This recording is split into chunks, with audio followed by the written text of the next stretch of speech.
Growing up as Christian, there was one thing I never really understood when it came to reading the story of the children of Israel was their sense and pride in nationality and how they were so afraid of being occupied by an enemy state. For some odd strange reason, that just never, I could never grasp the concept of losing your nation to someone else. Maybe this is due to the privilege of living in America in one aspect, but also as an African American, I've never felt a sense of national pride. Ever. I mean, why would I? My ancestors were brought over here as slaves. Even in the year 2026, I live in a country that does not care about me, that does not love me, that does not look out for me. So when it comes to this concept of national pride, I don't have that. Had the opportunity to be proud in my nation in the first place. Sorry.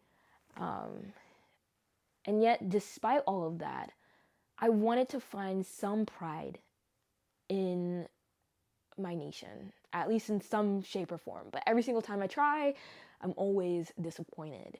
I remember going to an HBCU, Oakwood, and during Black History Month, we would always have this thing where we would celebrate the diaspora of Black people and how they have overcome discrimination and racism together, and it's been beautiful. So like each week in Black History Month would be like Caribbean Sabbath, African Sabbath, Afro-Latino Sabbath, and then African American Sabbath. Like we would just celebrate the whole diaspora.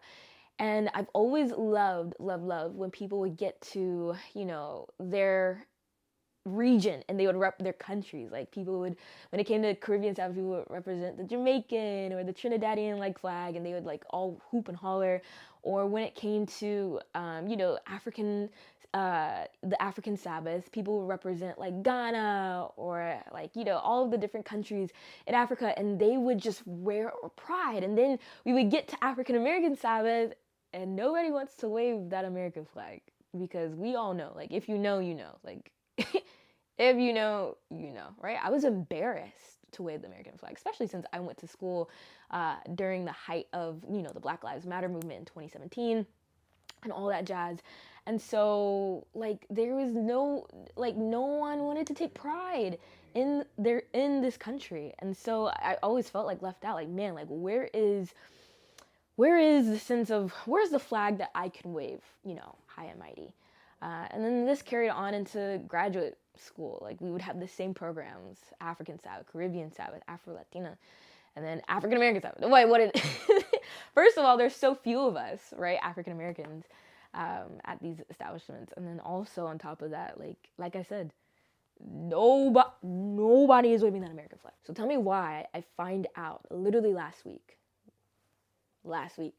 that us African Americans actually have our own flag. Well, let me break it down. Technically, as Black people, we have 3 flags that we can represent. The first one, and I'm gonna put it here, but the first one is the Pan-Afro flag, and this represents the diaspora. It's the flag with the 3 stripes: red, black, and green.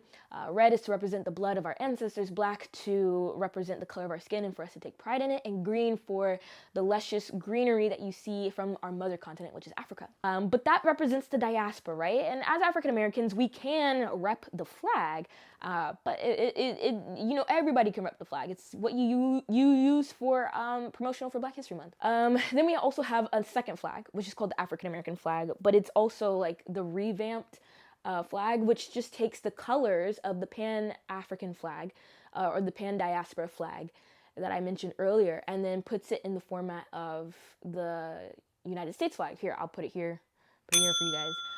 This is what it looks like. It's actually really cool. I kind of like it because like it takes the representation of what the Pan-African flag did or the diaspora flag did and kind of just makes it to the context of America. And I think that's really cool.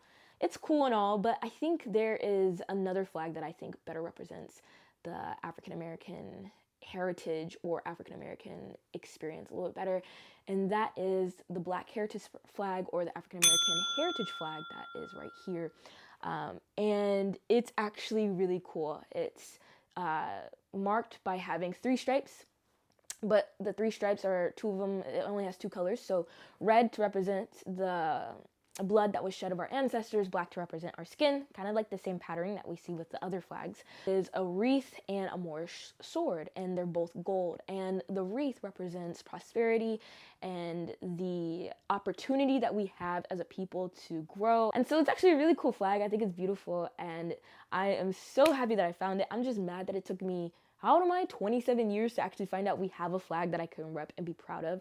And the beautiful thing is that this flag was designed specifically for the civil rights movement. It was designed for us fighting for our rights here in America. It was designed by 2 Americans here in Jersey as well. So there's like some history behind it. Like it was first waved in Newark, New Jersey. And so it's really cool. Like I love the history. I love the flag. I think it's beautiful. And I'm really glad that I now have something to rep.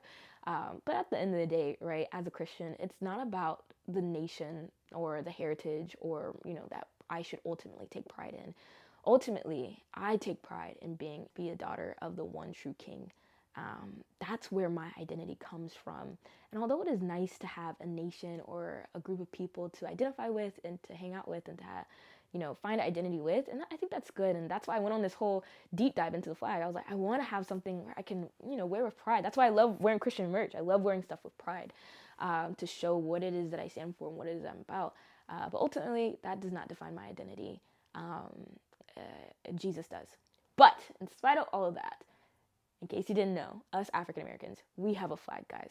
Let's start repping that during Black History Month. Yeah, happy Black History Month. It's literally the last day of Black History Month, or the last whatever day of History Month. It's the end. It's the end. But Black History Month is every month. So, all right. Bye, guys.